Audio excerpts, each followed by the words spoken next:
Meu irmão, minha irmã, que a graça e a paz do nosso Senhor Jesus sejam com cada um de vocês nessa noite, meus queridos. Que bom que você está aqui mais uma vez. Eu espero que a gente possa ter um encontro de novo com Jesus Cristo, através da sua palavra, e que a gente possa ouvir sua voz.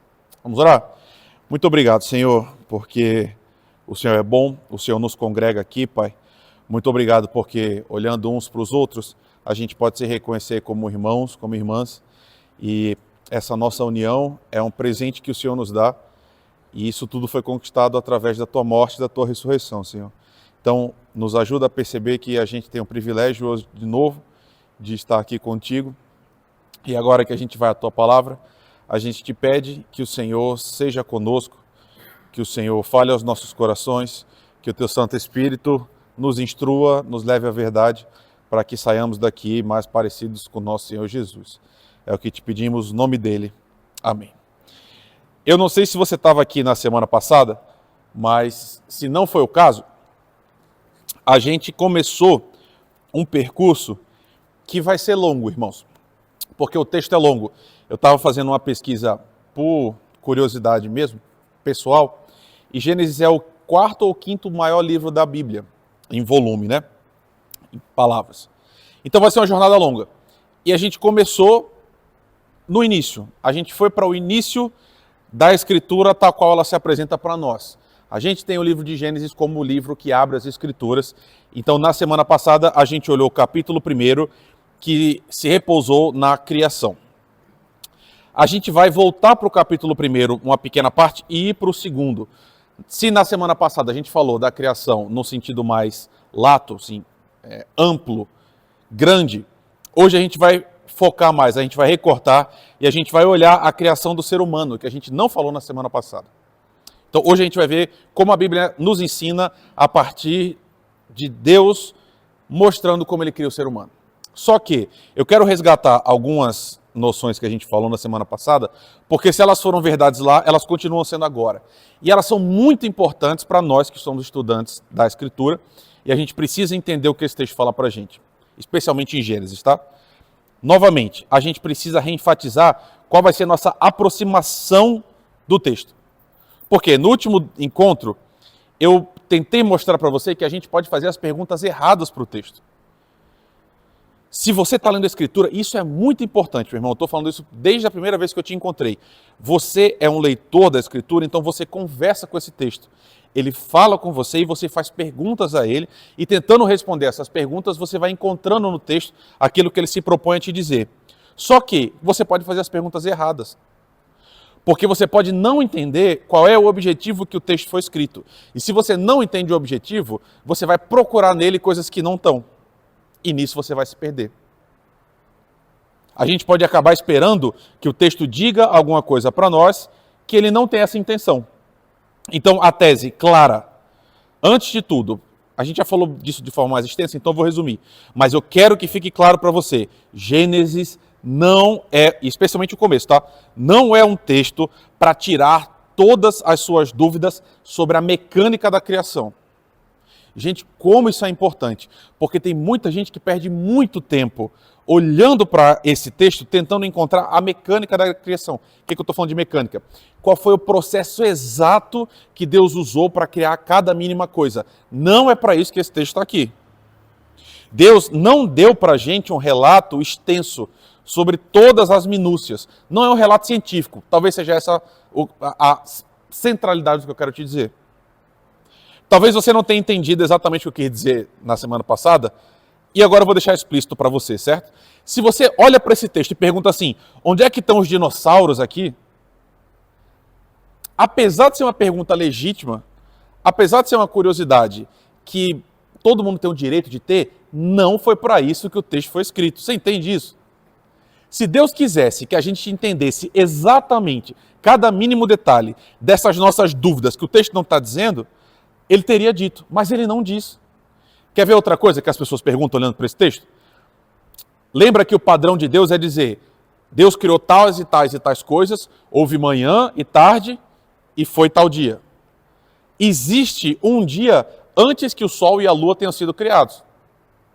Só que se um dia é exatamente o tempo que a Terra demora para girar em torno do Sol? Como é que pode ter um dia antes do Sol? Esse tipo de pergunta é uma pergunta mal colocada no texto. Porque eu vou repetir para você, Deus não está preocupado em explicar para a gente, nos mínimos detalhes, qual foi a mecânica da criação. Esse é um texto poético. Ele está aqui para ensinar outras coisas para a gente, que são muito mais importantes. Então, é claro, você pode fazer esse tipo de pergunta, mas não aqui, agora. Porque não é para isso que a gente está. Você pode investigar esse tipo de pergunta à luz da Escritura, mas não é o principal aspecto do texto.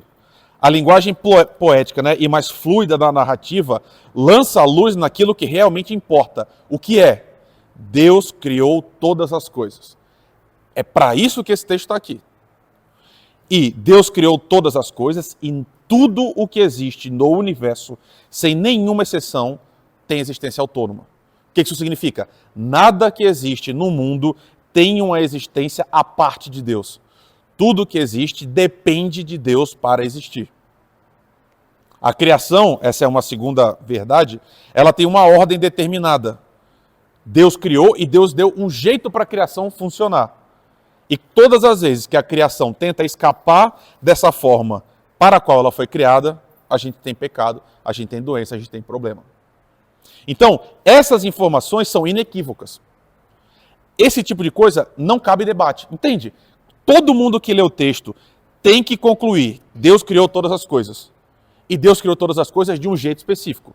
Todas as vezes que a gente age contrário ao que Deus criou, a gente peca. Essa é a mensagem de Gênesis capítulo 1.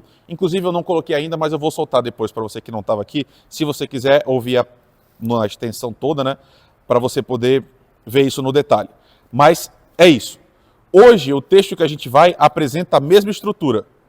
Existem perguntas que também são genuínas, que podem ser curiosas, podem ser investigativas, mas que são erradas se a gente procurar no texto coisas que o texto não está se propondo a dizer. O que Deus queria nos contar, Ele nos contou. Irmãos, isso é muito importante. O que Deus queria contar para a gente, Ele nos contou. E o que Ele não quis contar, Ele não contou. Tem uma anedota famosa, vocês conhecem Agostinho de Hipona, o pastor antiquíssimo da igreja, né? Que inclusive inspira Lutero. Ok, ele é meio grosseiro, tá? Mas perguntam para ele assim, pastor, o que Deus estava fazendo antes de criar o mundo? E a resposta dele foi, estava criando o inferno para os curiosos que ficam perguntando esse tipo de coisa que Deus não quis dizer. Eu não vou tão longe, tá, irmãos, de falar esse tipo de coisa. Mas o que eu quero dizer para você é que essa sabedoria dele se impõe. Se não está aqui, meu irmão, minha irmã, pode ser importante? Pode. Pode ser legal conhecer? Pode. Deus não quis que você conhecesse. Deus não quis que eu conhecesse. Você tem o direito de rejeitar, tá? Você pode chegar, olhar isso aqui e falar, se Deus não falou, eu também não quero me relacionar com esse Deus. Você pode fazer isso. Mas se você quer seguir esse Deus, você tem que ficar com aquilo que Ele quis te revelar, porque isso é suficiente para o seu coração. Essa parte é importante também. Tudo o que está aqui é mais do que suficiente para você saber tudo o que você precisa para amar esse Deus, se relacionar com Ele e passar uma eternidade toda junto com Ele. Tá bom? Então a gente vai olhar o texto de novo, procurando aquilo que o texto quis dizer para a gente. Beleza? Então vamos lá. A gente vai voltar agora a um texto que a gente pulou na semana passada, que é o auge do sexto dia da criação. Estamos no versículo 26 ainda do capítulo 1. E Deus disse, façamos o ser humano à nossa imagem, conforme a nossa semelhança. Tenha ele domínio sobre os peixes do mar, sobre as aves do céu, sobre os animais domésticos, sobre toda a terra, sobre todos os animais que rastejam pela terra. Assim, Deus criou o ser humano à sua imagem, a imagem de Deus o criou. Homem e mulher os criou. E Deus os abençoou e lhes disse, sejam fecundos, multipliquem-se, encham a terra e sujeitem-na. Tenham domínio sobre os peixes do mar, sobre as aves dos céus e sobre todo animal que rasteja pela terra. E disse Deus ainda, eis que lhes tenho dado todas as ervas que dão semente e se acham na superfície de toda a terra, todas as árvores em que há fruto que dê semente, e isso servirá de alimento para vocês. E para todos os animais, olha que coisa incrível, para todos os animais da terra, todas as aves do céu, todos os animais que rastejam sobre a terra, em que há fôlego de vida, toda erva verde lhe será de alimento. E assim aconteceu, e Deus viu que tudo era bom o que ele tinha feito, e era muito bom. Houve tarde de manhã, o sexto dia. Ok, esse é o texto. Ele começa com uma palavra que é enigmática. Não ela em si mesma, mas as implicações dela. O primeiro verbo que nós temos aqui é, Deus disse, façamos. Aqui a gente tem uma quebra de padrão, irmãos. Porque todas as vezes, até esse momento, Deus vai criar a luz. O que é que ele diz? Haja luz. Se Deus vai criar animais, ele diz, hajam os animais. Deus vai dando ordens. Quando chega aqui, a gente tem uma quebra. Deus usa um verbo e ele coloca esse verbo no plural. A gente tem aqui a primeira pessoa do plural. Ele diz, façamos. E aí, se você estava aqui na semana passada, você vai lembrar esse artifício. Mas pense comigo, a Escritura poderia ter sido abertamente clara, totalmente clara aqui nesse momento, não poderia? Poderia estar escrito assim para a gente. Moisés relatando, certo? Deus na Trindade, na economia das três pessoas divinas que compartilham essa unidade ontológica do ser de Deus, decidiu e o texto continua. Entende? O que eu estou querendo dizer? Poderia aqui ter um texto técnico, teológico, amarrando todas as coisas, deixando tudo explicadinho, mas não tem. Tem só um verbo. Façamos. Só um verbo conjugado. Contudo, é um verbo que convida a gente a um relacionamento com aquilo que ainda está em construção, que ainda está em aberto. O que eu quero te dizer? Deus não vai se mostrando o tempo todo exatamente como Ele é desde o começo. Por quê? O que eu estou querendo te mostrar? Nesse ponto aqui, é muito estranho a gente ler façamos. Deus está falando com quem? Essa é a pergunta. Se Ele diz assim, vamos fazer o homem, quem? Deus está falando com quem? Deus está falando com os anjos? Deus está falando com os animais? A gente sabe essa resposta porque a gente já leu a Bíblia toda. Só estou dizendo que nesse momento aqui, Deus deixou meio que como uma penumbra, você percebe? Ele ainda não se deixa enxergar do jeito que a gente vai enxergar muito tempo depois. E é essa uma das belezas, não só do livro de Gênesis, mas do relacionamento de Deus com o seu povo. A jornada vai se dando assim. A gente vai conhecendo esse Deus à medida que a gente vai caminhando. Aqui está meio encoberto. Mas a gente sabe, lá na frente, né, que o que temos aqui são os primeiros raios de uma doutrina que é muito importante para nós. Muito. E que inclusive é um critério, aí sim, de eliminação. Se alguém não concorda com isso, não pode ser nosso irmão, que é a Trindade. Deus aqui está conversando consigo mesmo. A Trindade toda. O que é a Trindade, irmãos? 3 pessoas diferentes num único Deus. Pastor, o que isso significa? Eu não sei. Eu não sei. A nossa mente não consegue captar o que significa 3 pessoas diferentes existirem num único ser. Mas é isso que a Bíblia ensina. Há um só Deus, mas esse Deus existe em 3 pessoas diferentes. E essas pessoas estão em comunhão consigo mesmo. Deus habita consigo mesmo e Ele tem comunhão consigo mesmo. 3 pessoas distintas, mas que compartilham essa unidade. E esse é um mistério eterno, certo, irmãos? A gente vai viver a eternidade inteira olhando para esse Deus sem conseguir entender. Mas o que sabemos é suficiente. Nesse ponto da criação, Deus, na reunião das 3 pessoas, decide, e isso é muito importante, aqui vai começar um projeto especial. Deus está criando todas as coisas e tem um padrão nessa criação. O padrão muda aqui. Isso indica para nós que alguma coisa diferente vai acontecer. A coisa até aqui mais importante vai acontecer agora. Um projeto especial, absolutamente distinto de qualquer outro até então, vai se dar.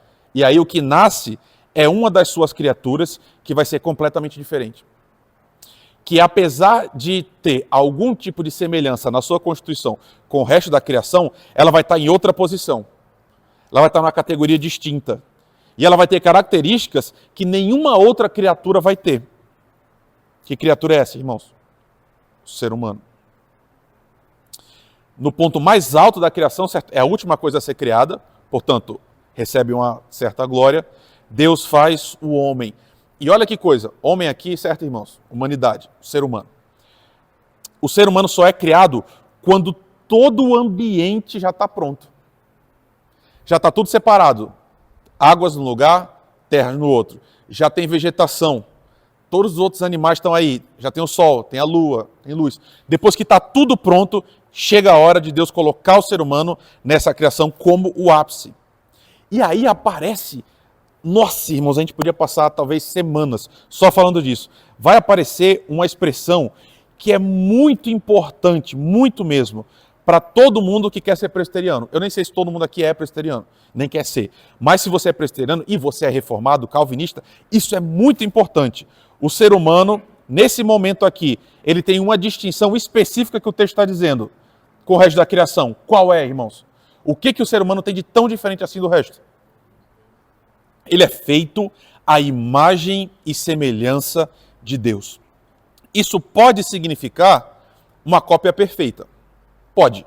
O ser humano vai ser Deus na Terra. Poderia ser isso. O homem criado vai ser exatamente tal como Deus é. Contudo, não é isso que o texto está dizendo.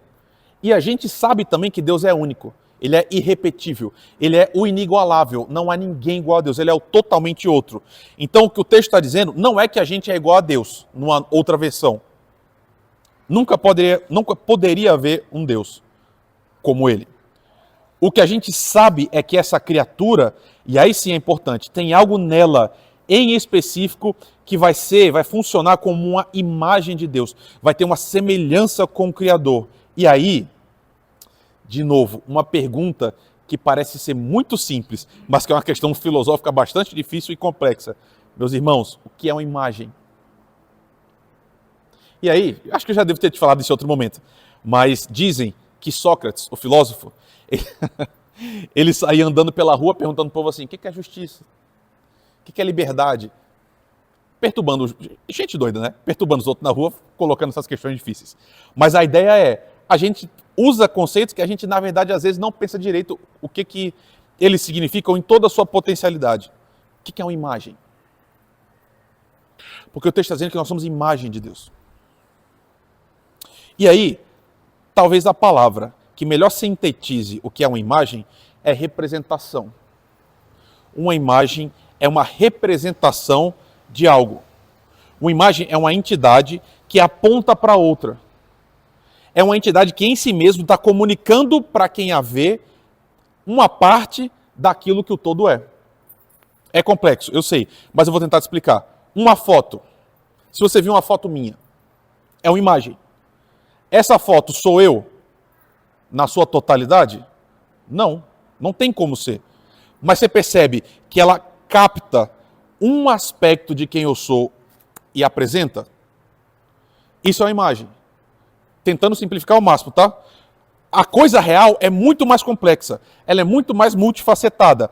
Então, uma imagem simplifica isso, limita o real. Mas ainda assim, uma imagem guarda características profundas do que é original. E está intimamente ligado a ela.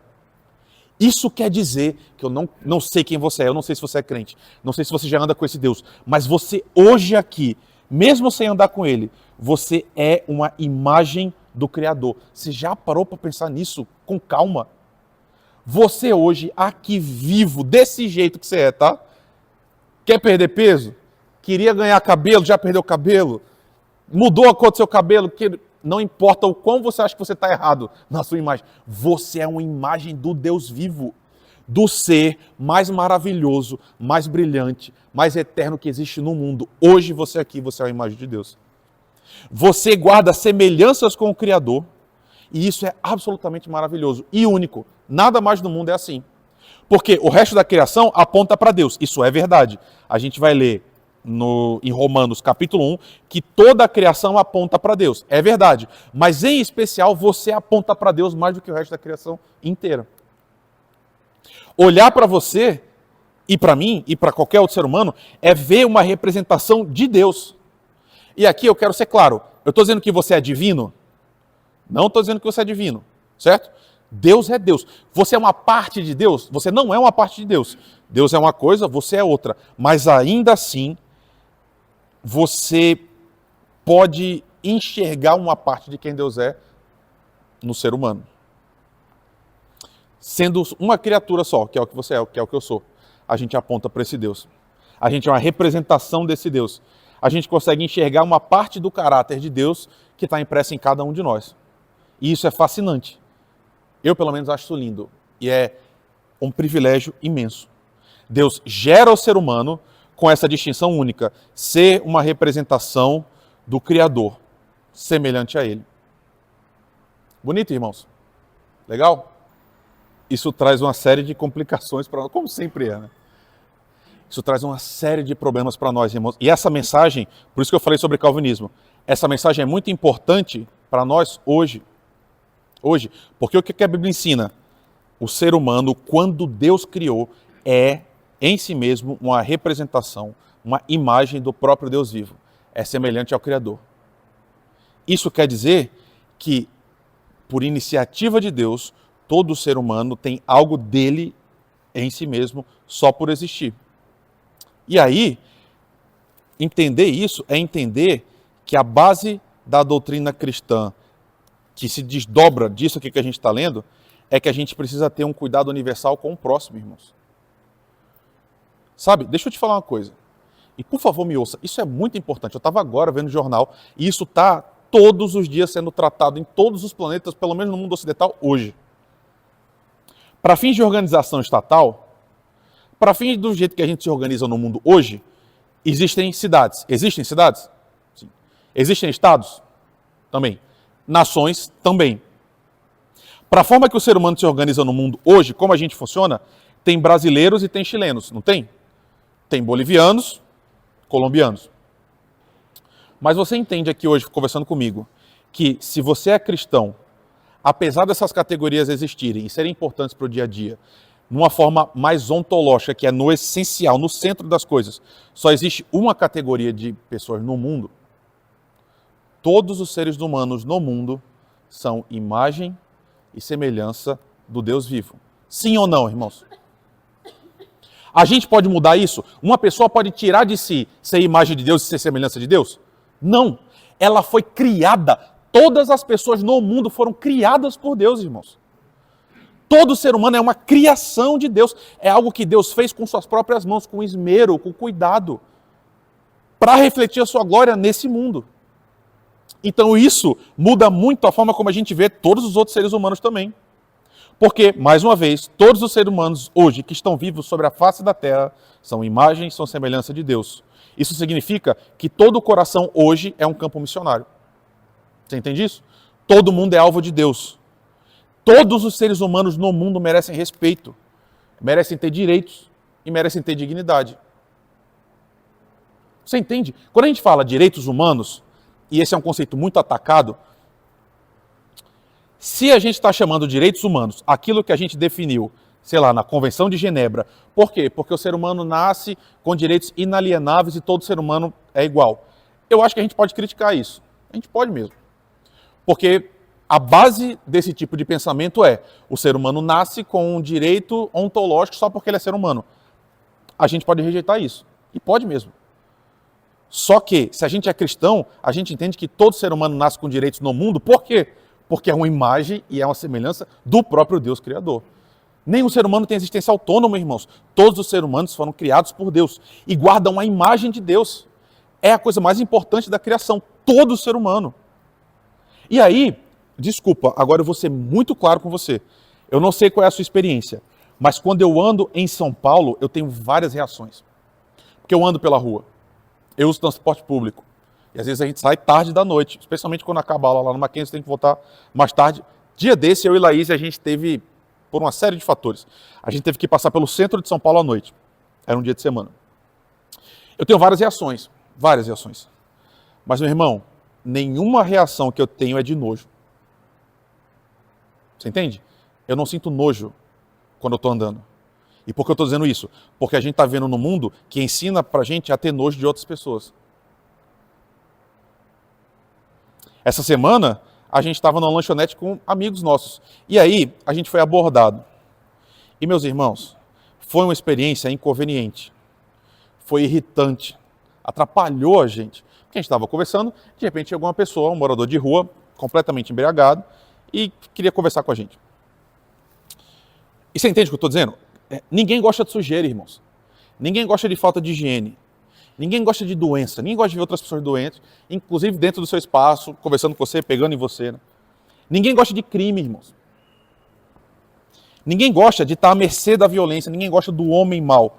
Mas isso tudo não nos dá direito de desejar que essas pessoas desapareçam na nossa vida para parar de perturbar a gente.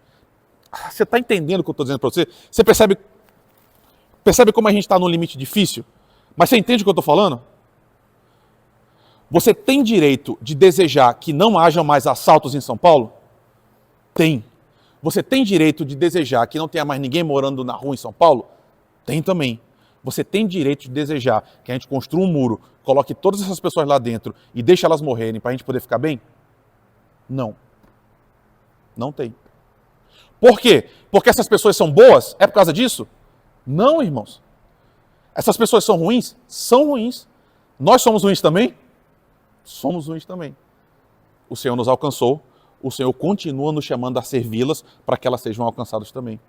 Não sei se você está entendendo o que eu estou querendo dizer para você, mas o fato de todo ser humano no mundo existir tendo imagem e semelhança de Deus, significa que nele, o fato dele existir, Deus criou essas pessoas e só por causa disso, nós que somos cristãos somos chamados a cuidar delas, sempre. Isso significa prender quando a pessoa comete um crime, significa. Significa punir, significa impedir que o mal se perpetue, mas significa não odiar, irmãos. Desculpa, a gente tem que falar disso de novo. Significa não odiar as pessoas. Vou te dizer a experiência que eu tive recente agora. A Bárbara não está aqui hoje, mas ela foi comigo, Samuel foi também. A gente foi lá na igreja de Alphaville. E lá a gente estava com o pastor Iodé estava lá, mas com outro pastor, pastor Bruno. E a gente estava tendo uma aula sobre capelania carcerária. A gente vai para dentro da cadeia, irmãos. Bárbara, vocês conhecem a Bárbara? Filha da Tati. Ela vai para dentro da cadeia com a gente. E lá a gente vai falar de Jesus. Irmãos, a gente vai na cadeia porque a gente sente afeto por aquelas pessoas que estão lá. Você acha que eu estou em casa e falo assim, meu Deus, que saudade do preso da cela 3, eu queria muito que ele estivesse aqui do meu lado? Você acha que é por causa disso? Quando um crime acontece, e os crimes acontecem, e eles nos atingem, a gente sofre, a gente tem raiva. Mas isso não significa que a gente tem um direito de desejar que essas pessoas fossem trancadas lá dentro, a gente tacar fogo, elas morrem, a gente joga fora os corpos e a sociedade está melhor. Não é assim que funciona, irmãos. Por causa dessa doutrina. E aí, se você está achando que eu estou fazendo uma preleção política, meu irmão, eu abro meu coração para você. Eu não tenho nenhuma fé na política. Zero. Eu não tenho nenhuma fé em nenhum partido, nenhuma pessoa. Minha questão é, quando Jesus andou nessa terra, como é que ele andou, irmãos? Fala a verdade para mim. Eu vou repetir.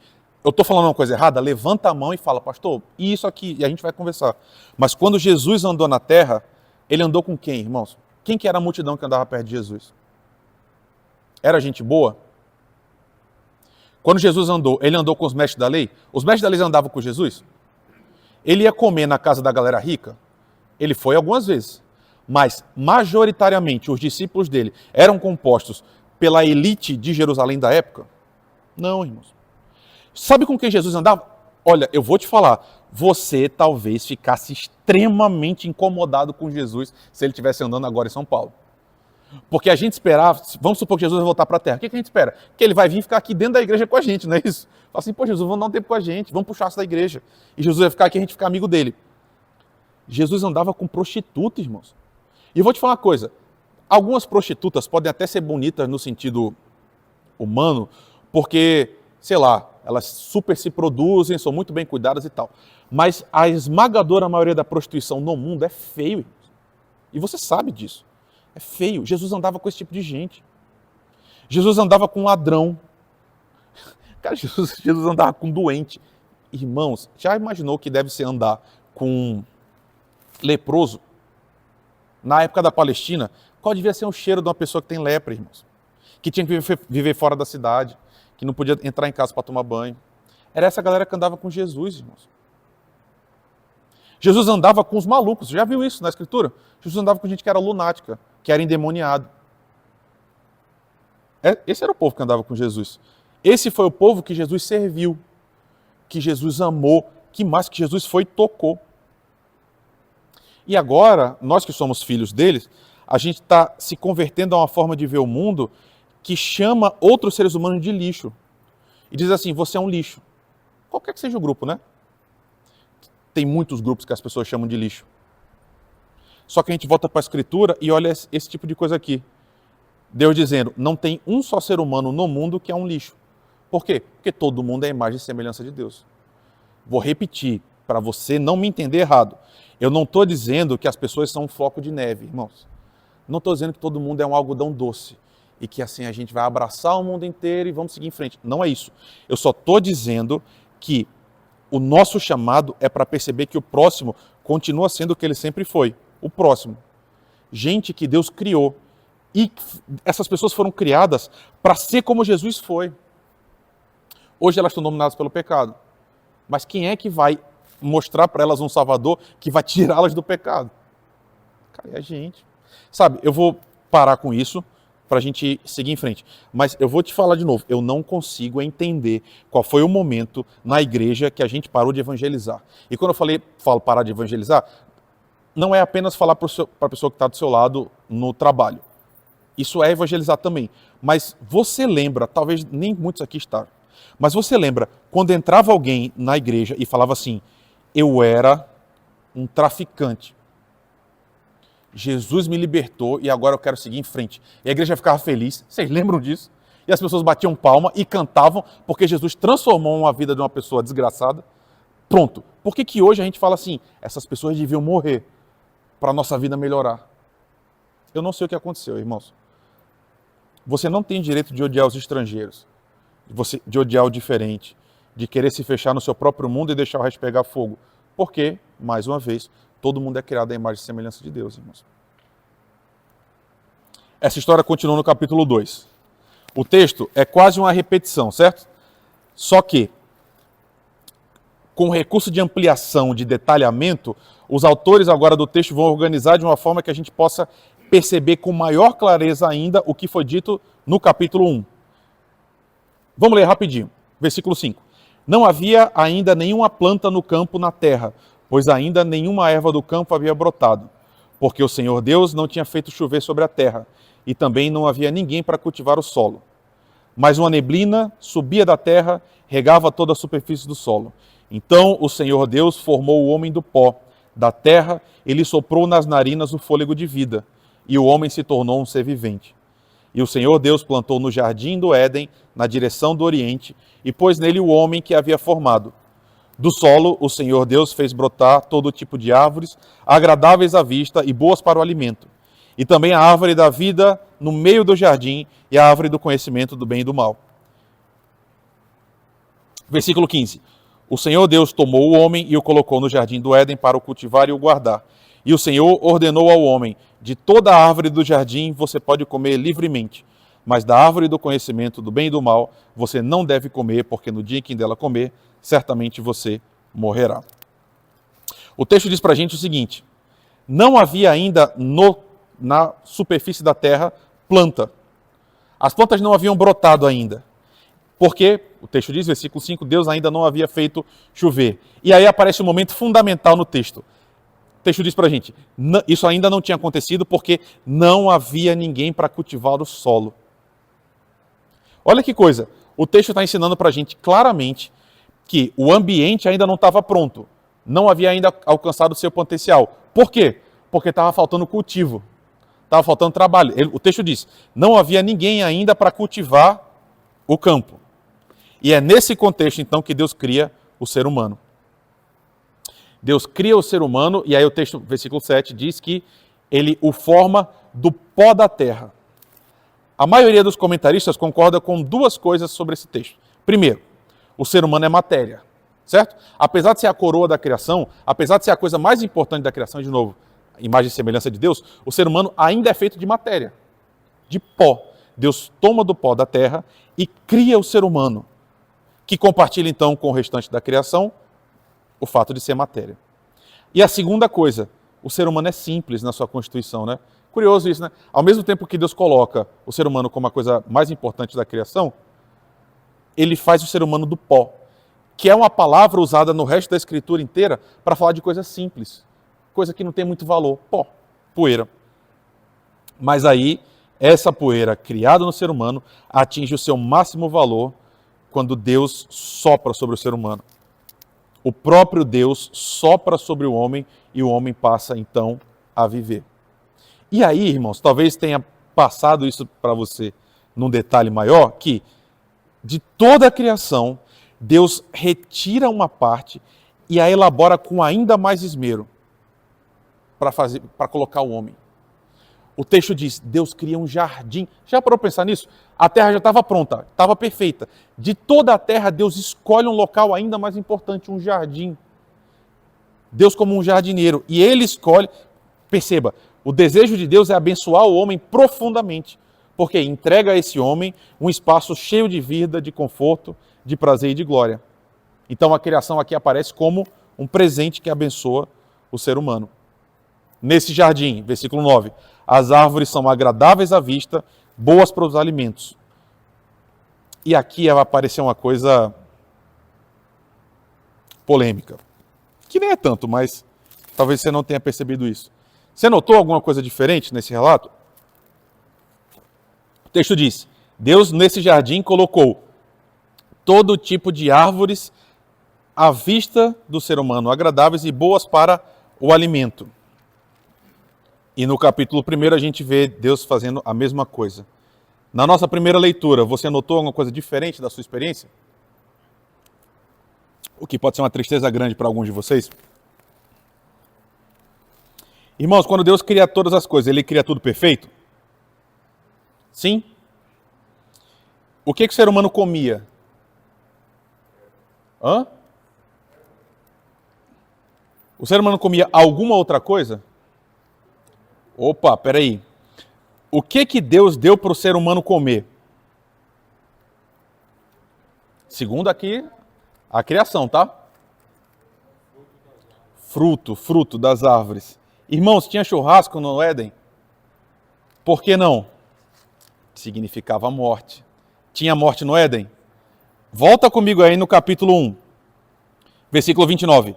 Eis que lhes tenho dado todas as ervas que dão semente e se acham na superfície de toda a terra e todas as árvores em que há fruto que dê semente, e isso servirá de alimento para vocês, seres humanos. Olha agora o versículo 30. E para todos os animais da terra, todas as aves dos céus e todos os animais que rastejam sobre a terra, que há fôlego de vida, toda erva verde lhes será de alimento. Os animais comiam outros animais, irmãos? Não comia. Pastor, o mundo todo era vegetariano? Irmão, me desculpa a sinceridade, mas era. Então, a gente não comiam carne. Deixa eu ver se eu anotei aqui. É isso que eu estava procurando. Era só depois do dilúvio, no capítulo 9. Aqui, abre aí, vai umas páginas para frente. Gênesis capítulo 9. Pastor, então tá bom. Todo mundo era vegetariano. Quer dizer que eu tenho que ser vegetariano hoje se eu não quiser pecar? 9, versículo 3. Tudo o que se move e vive servirá de alimento para vocês. Assim como lhes dei a erva verde, agora lhes dou todas as coisas. E o texto continua. Fala. Vai ter churrasco no céu? Essa é uma ótima pergunta. Vai, irmãos. A gente vai chegar lá no céu. Estaremos lá com a nova criação. Vai ter churrasco? Sim ou não? Por que a gente... Exatamente isso. Por que a gente sabe que não vai ter churrasco no céu? Porque as imagens que a gente tem na nova criação, inclusive em Isaías, diz, o leão e o cordeiro vão pastar juntos. Porque não vai mais haver presa e nem predador. Porque não tem mais morte. Qual é a notícia boa? Aqui não está na Bíblia, certo? Está só no meu coração. Quando você pegar uma maçã no céu, vai ter tipo gosto de bacon e banana, picanha e qualquer coisa assim, certo? Toda a criação vai ser refeita a ponto de que todas as ervas e tudo que a gente vai poder comer lá vai ser muito melhor do que um churrasco que ninguém vai morrer. Essa é a ideia. Então, por enquanto, a gente pode comer churrasco? Pode. Se for fazer, o que tem que fazer apenas? Convidar os pastores da igreja para estar lá junto, porque eu também como churrasco. Ok, mas é isso. Não tem nenhuma imperfeição ainda. E Deus vai falando, né? Tudo que foi feito é perfeito. A gente só vê uma imperfeição na criação. Qual é, irmãos? Tudo que Deus fez é muito bom, muito bom, muito bom, muito bom, muito bom. Uma coisa não foi muito boa. O quê? Oi? A árvore do conhecimento do bem e do mal? Essa foi a parte ruim? Pior que não. Eu vou falar isso na semana que vem, porque a gente vai falar de pecado. Mas não é a árvore. Tem outra coisa que não é boa. E quem diz que não é bom é o próprio Deus. O quê? Não é bom que o homem fique só. Irmãos, para pensar com calma. Adão estava sozinho? Não estava sozinho. Ele estava com quem? Tinha um monte de coisa que Adão estava junto, certo? Primeiro, os animais. Os animais estavam lá. Tem até isso aqui, de novo, não é para isso que o texto está aqui. A gente não vai falar isso, mas é só para a sua imaginação, certo? Aqui é uma coisa que eu me disse para você não fazer, mas eu vou fazer agora. Deus não falou com a... Eva não falou com a serpente? A serpente falava. Ninguém sabe se os outros animais falavam também, certo? Eles podem falar, podem não falar. Mas nesse ponto aqui, pode ser que os animais falassem. Adão não estava sozinho com os animais. Adão não estava sozinho mais com outras pessoas ou coisas. O quê? Toda a vegetação estava lá para ele também. E mais importante do que tudo isso, Deus. Adão estava com Deus. Adão se encontrava com Deus todos os dias. E Deus olhou para tudo isso e falou, está faltando alguma coisa. Não é bom que o homem esteja só. E aqui eu vou te mostrar outro detalhe que é muito importante. Muito. Versículo 20. O homem deu nome a todos os animais e tal, as aves do céu, mas para o homem não se achava uma auxiliadora que fosse semelhante a ele. Aqui a gente vai ver a criação de Eva. E, irmãos, a gente olha para esse texto às vezes com um monte de piadinha que tira a gente do sentido real do texto. Quando aparece a palavra auxiliadora, pode dar a impressão para você que o texto está dizendo é o seguinte, olha, Adão estava muito bem, super legal, e aí o trabalho era muito grande. E aí Deus falou o seguinte, vamos botar alguém só para dar uma forcinha e seguir em frente. Às vezes parece que é isso. Só que essa palavra auxiliador, na Escritura, e por isso que é importante, né? Se a gente lesse hebraico, a gente saberia que essa palavra é muito mais séria do que isso. Ela é tão séria que só nos Salmos, 8 vezes ela é usada diretamente relacionada a Deus. Deus como auxiliador de Israel. Em Oséias, literalmente a palavra aparece assim, a tua ruína, ó Israel, vem de mim. Nossa, a tua ruína vem de ti. Só que o teu socorro vem de mim, Deus falando para Israel. Essa palavra socorro é a mesma palavra que Deus está usando aqui para dizer alguém que vai auxiliar. O que eu estou querendo te dizer? Meu irmão, quando a mulher surge no mundo, ela não surge porque o homem é muito bom e precisava só de um ajudante, só de um complemento. A mulher aparece na Bíblia porque o homem precisava de socorro, como Deus socorre Israel. Essa é a mesma ideia. Olha como é sério. O homem sem a mulher estava incompleto na sua felicidade para o qual ele foi criado. Percebe? O papel da mulher na criação, se relacionando com o homem, é muito mais importante do que só um complemento. É isso que eu estou querendo dizer para você. Vocês, minhas irmãs, não foram criados para ser um complemento nesse sentido. Tipo assim, o homem é o principal, tem a mulher só para dar uma forcinha. A ideia não é essa. A ideia é que, sem a mulher, o homem estaria naufragado nesse processo de Deus de criar um mundo harmônico e pleno. Essa ideia, né, de que ela foi tirada da costela, do lado, não tem a ver com posição, porque você já deve ter ouvido isso, né? Ah, Deus não tirou nem da cabeça para ela estar acima do homem, nem do pé. Não é isso que o texto está ensinando, não é nesse sentido. O que o texto está dizendo para a gente é o seguinte, olha, quando Deus criou todas as coisas, e o homem foi se relacionando com a criação, e foi vendo os animais, Deus falou o seguinte, olha, esse homem precisa de outra pessoa. Essa é a ideia. Para que ele seja feliz nesse projeto que eu estou criando, ele precisa de alguém que o complemente. E aí surge a mulher. Então, essa ideia da costela, né, desse lado, tem essa ideia de o texto dizer para nós, a mulher foi feita igual ao homem. E aqui eu não estou falando igual nos termos que a gente discute hoje em dia, certo? Homem e mulher são iguais. Não é isso. Eu estou dizendo que eles são feitos do mesmo material, da mesma composição. Eles compartilham a mesma essência de ser humano. Então, meus irmãos, talvez eu devesse ter deixado mais tempo para a gente falar disso, né? Você me dá 5 minutos a mais, tá?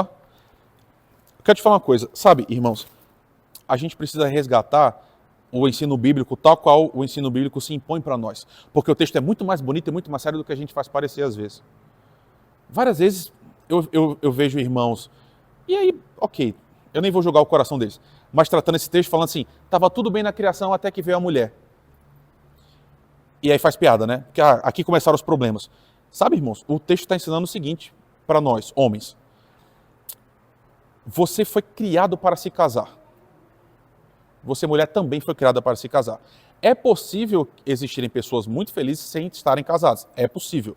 Deus mantém pessoas muito, muito preenchidas de significado sem o casamento. Mas o projeto natural de Deus, digamos assim, o projeto massificado de Deus, é que a gente esteja juntos formando um casamento. E isso, para nós que precisamos do casamento, né, porque a Bíblia vai falar isso depois, nem todo mundo consegue ficar sem casar. A bênção de um parceiro, de uma parceira, é algo que é central na vida, sabe?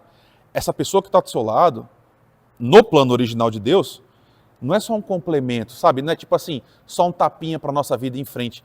Pelo contrário, Deus cria o homem e vê no homem uma fome, um desejo de compartilhar a vida com outro que ele seja igual, mas que ele seja correspondente, né? Então surge a mulher. E aqui, de novo, uma passagem bíblica fundamental, que está no primeiro capítulo. Deus cria homem e mulher. São coisas distintas, irmãos. E são mesmo. Um homem é uma coisa, uma mulher é outra coisa. Isso é projeto de Deus. E Deus cria para que eles sejam complementares e que caminhem junto com a vida. Então, gente, o que eu estou tentando mostrar para vocês é o seguinte. A gente aqui está falando sobre o projeto de Deus, certo? Nesse projeto de Deus para a humanidade, homens e mulheres, cada um, né? Cada casal, um homem e uma mulher, juntos, eles são um presente enorme um para o outro. De um tipo de companheirismo que não tem nenhuma outra relação que pode substituir. A mulher, nesse sentido, é muito real mesmo do texto. A mulher é introduzida na criação para salvar um homem que sem ela estaria incompleto, estaria capenga, estaria faltando alguma coisa. Essa é a ideia.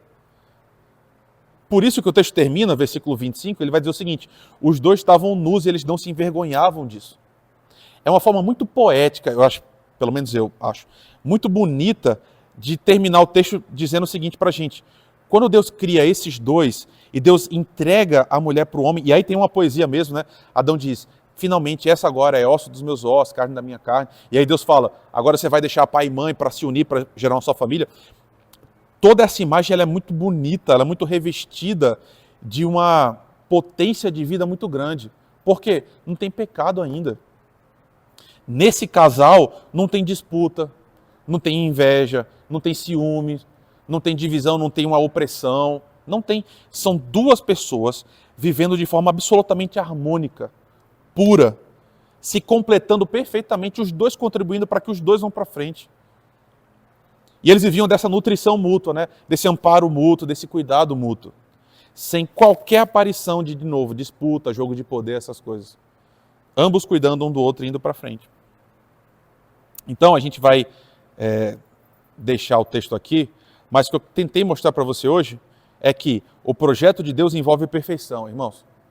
Primeiro, quando o homem é criado, quando o ser humano é criado imagem e semelhança, sendo perfeito, refletindo o próprio Deus. Caramba, se a gente não tivesse pecado, e quando a gente chegar no céu, a gente vai viver isso, nós como humanidade, a gente se relacionando. Imagina um mundo desse, um mundo em que ninguém agride ninguém em nenhum sentido, ninguém tem inveja de ninguém, ninguém mata ninguém, todo mundo vive de forma harmônica. Esse povo que vive desse jeito dá glória a esse Deus. Você percebe? Olhar para esse tipo de relação, para uma humanidade que é perfeita e que está coesa, harmônica, olhar para isso é olhar e falar, Deus é glorioso demais. Porque não tem ninguém que consiga fazer isso se não for um Deus perfeito. Então, a gente foi criado para ser assim. A nossa cidade deveria ser assim. Nossa igreja deveria ser assim. Não é, mas a gente foi criado para ser. E segundo, a gente vê a criação do primeiro casal, né? Aqui uma unidade familiar nascendo, uma mulher criada como um auxílio, aqui um socorro, né, necessário a esse homem, que sem ela não teria uma felicidade real. E de novo, irmãos, a gente poderia falar mais sobre isso, né? Mas eu acho que você está entendendo o que eu estou querendo dizer. O discurso hoje, porque mulheres foram oprimidas ao longo da história, isso é um fato. Ok, vamos consertar isso. Aí criou-se uma forma de consertar que é, mulheres não precisam de ninguém, nós nos fazemos sem os homens. As duas coisas estão completamente erradas e longe do que a Escritura está ensinando. E aí qual é o problema? A gente quer ser autônomo, né? A gente não quer depender de ninguém. A gente gostaria de se bastar sozinhos. Só que o texto está ensinando que eu, como homem, preciso ter uma mulher ao meu lado, porque sem ela eu vou estar incompleto e eu dou testemunho disso. Se eu não tivesse casado, se Laís não fosse minha esposa, em muitos momentos eu não teria aguentado, irmãos. Eu teria sucumbido, porque ela estava lá sendo minha auxiliadora de verdade. Mas da mesma forma ela não consegue existir. Eu não estou dizendo que ela consegue existir sem mim, certo, irmãos? Vocês estão entendendo. Mas Deus criou para que eu seja uma fonte de amparo para ela de verdade, de auxílio, real. E nisso, nessa dependência mútua, a gente vai para frente, a gente dá glória a Deus. E o contrário, casamentos dão errado por quê, irmãos? Em todas as vezes que o casamento dá errado por quê? Porque o pecado invade as nossas relações. E aí um casamento que deveria ser harmônico, que deveria ir para frente junto, começa a ser um espaço de divisão, sabe? De um querer dominar sobre o outro, de um querer brigar contra o outro, e daí para frente é uma desgraça. Mas não foi assim desde o começo. Deus criou a gente para famílias perfeitas, famílias que se amam profundamente. E foi assim que ele deixou, né? Acabou a criação desse jeito. Homem e mulher nus e não se envergonhavam. Essa é uma linguagem poética para dizer o seguinte: não tinha pecado nenhum no meio deles. Eles se amavam do jeito que Deus criou a gente para se amar perfeitamente e se auxiliavam, né? Então, uma última coisa. O projeto de Deus para a humanidade é de felicidade, de uma alegria incontida. Deus criou você para ser feliz, meu irmão, minha irmã. Essa é uma afirmação muito perigosa de se fazer, porque quando as pessoas dizem isso, as pessoas interpretam o seguinte: Deus quer que eu seja feliz, então Deus vai me dar um iate. Não é isso. Muitas vezes o caminho com o Senhor envolve sofrimento, mas Deus criou você para ser feliz plenamente, sem nenhum tipo de problema. A gente que escolheu o caminho errado, né? Mas isso é o que a gente vai ver na semana que vem. Semana que vem a gente vai ver como é que a gente pegou esse plano perfeito de Deus, que estava funcionando tão bem, e fez ele se transformar no Brasil de 2025, né, irmãos? Que é a realidade que você enfrenta, a realidade que eu enfrento também. Tem misericórdia da gente, Senhor. Primeiro, nos ajuda a nunca nos desviar da Tua palavra, Senhor. Por favor, Pai, que nada no nosso coração seja maior do que a Tua voz, e todas as vezes que a gente pisar fora do caminho, fora das Escrituras, nos traz de volta, nos mostra a verdade, Pai. Nos ajuda, Senhor, a entender quem nós somos, o que o Senhor nos criou para ser, e que a gente viva uma vida absolutamente conectada com Jesus Cristo, que está refazendo todas as coisas e que está fazendo a gente voltar para aquilo que nós somos criados para ser, Pai. Coloca no coração dos meus irmãos, das minhas irmãs, Senhor, uma fome, Deus, de ver esse mundo perfeito e que a gente viva aqui, sabendo que aqui não é a nossa terra, nós não estamos na nossa casa, que nós estamos caminhando para a nossa casa em que seremos contigo verdadeiramente felizes, Senhor. Por favor, tem misericórdia de nós. Estou te implorando no teu nome. Amém.